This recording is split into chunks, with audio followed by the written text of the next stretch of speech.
It's a neat little community. It's small.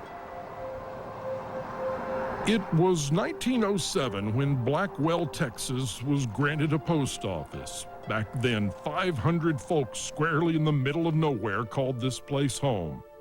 Nearly 100 years later, Blackwell's farmers and ranchers have hung on to their little town, and nowhere still crowds the city limits.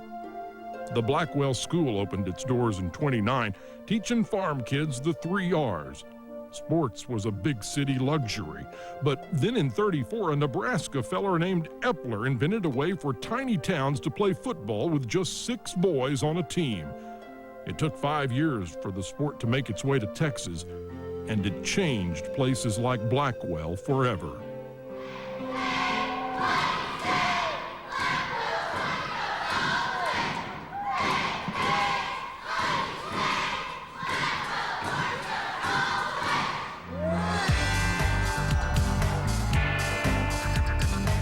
In a town where school and football is all there is except the daily 9 to 5, pep rallies are a community event. And when there's only 135 students from pre-K to grade 12, parents, grandparents, and the football faithful are always on hand to boost Hornet spirit. Yep, the whole town of Blackwell turns out every Friday to support Coach Cook and his team of hometown heroes. In these size towns, and it's not just Blackwell, but all of them, the school is the center of the community, and everything revolves around that school. And it's just that important, And if we didn't have the school, the town would be different. When you live in a town this small, you get used to doing double duty. See, Doug Cook is the football coach. He's the principal, too. And these boys are his players: Salvador Sanchez, Jacob Watts, Chad Holland, Jake Wilkinson, and Jeremy and Josh McWhorter. You see, these boys know a lot about doing double duty as well. These 6 players make up the Blackwell football team. The entire Blackwell football team. They want to play football. And this is the football we have, 6 guys. They don't have a choice. When the season started, Garrett Harris made 7. Then tragedy called a timeout. The first ball game in the second quarter, a kid gets blocked into one of our kids, and his foot is planted, and so when it hits his leg, his knee, the top part moves, the bottom doesn't, torn ACL. And he is out for the season.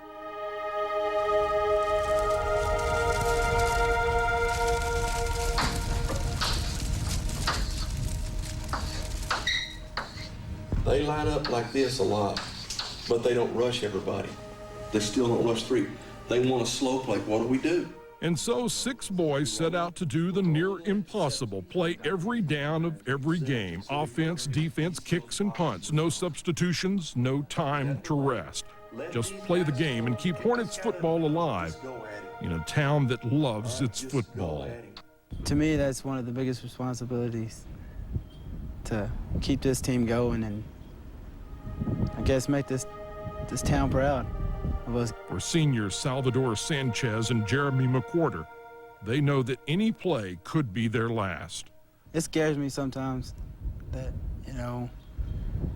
our season can end at any time. And one of us get a bruise or something, we just keep going. There's really nothing we can do about it. We just play.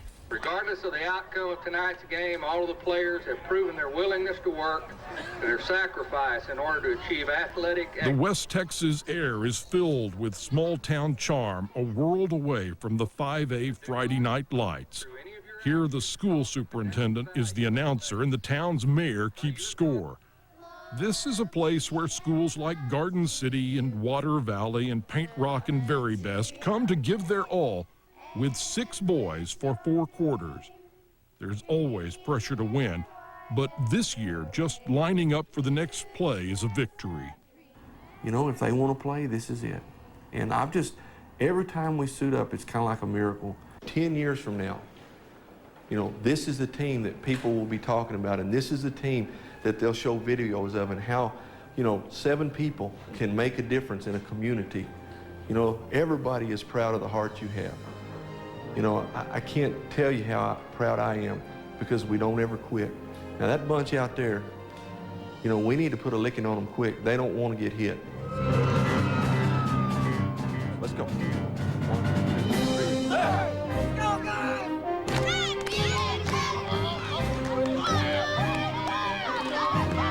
Hey, we gotta have some heat in there. Let's go. If 12-man football is a race, 6-man's a marathon. It's not unusual for scores to climb into the 70s, and when you can't make a substitution, coaching walks a fine line between praise and frustration. This down right here, we gotta stop him. He's a very good coach. All of us get along with him. He's a good guy. When we do something wrong, he tells us. When we do something good, he lets us know we did something good. Now get in there, shoot those gaps. Jacob and Josh, shoot the gaps. You guys come hard, tackle them. Let's go. Yeah! Yeah! All right! At halftime, the sensational 6 are holding their own. Okay, we've got 2 timeouts left, 42 seconds. Watch me quick.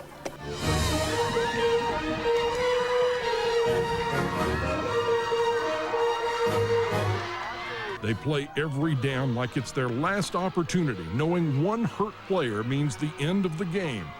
A serious injury means the end of the season.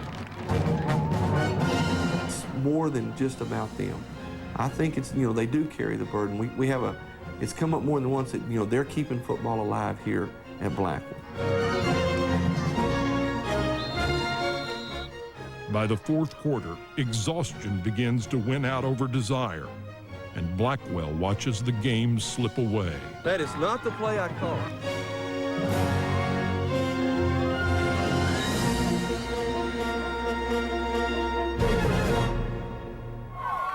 I don't think anybody's ever going to question how hard you play or your heart, but you know, you can't play hard if you don't play smart, and we didn't tonight.